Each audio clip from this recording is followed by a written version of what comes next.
Bona tarda, benvinguts. Avui parlem de l'últim llibre de Sílvia Romero, que tenim aquí, que es diu A la colònia hidràulica i altres contes. I abans de dir res, podria recordar-vos, perquè m'imagino que molts ho recordareu, que fa com uns 2-3 anys ja vam tenir la Sílvia aquí i vam presentar la novel·la El plagi, que, si recordeu, va donar molt de xoc, perquè a més l'havien llegida. Avui parlarem d'un recull de contes molt curtet, a veure si m'asonava, perquè se m'ha acabat de seguida. Parlarem d'un recull de contes que són contes, jo diria, contes insòlits, se'ls podria dir? Podria, perfectament. Històries insòlites, com aquella sèrie del Roald Dahl. Són contes insòlits, realment interessants, realment desconcertants, gairebé inquietants. Hi ha un parell que es poden fer una mica de por, no? Hi ha un parell que...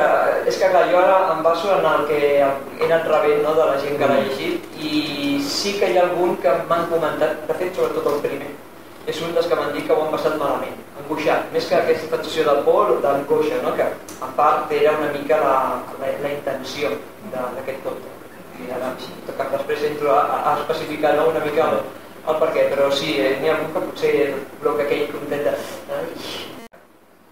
Us faig un altre spoiler. Hi ha un dels contes, que es diu El quadre, on el narrador et dones compte que està dintre d'un quadre, però no de qualsevol quadre, està dintre del Grito de Munch. O sigui que posats a ficar-te dintre d'un quadre, no s'ha posat amb els girasoles de Van Gogh, s'ha posat dintre del Grito de Munch, i està descrit amb una originalitat i amb una sèrie de connotacions que et van portant fins a una relativa sorpresa, fins a una relativa sorpresa final, que no dic més, que mereix el Grito de Munch. O sigui, si fiquessin el Grito de Munch, això és el que passaria. Com al final de Dora Grau. Això és el que passaria. Bueno, parlem de coses serioses, escolta. Això també ho era, no?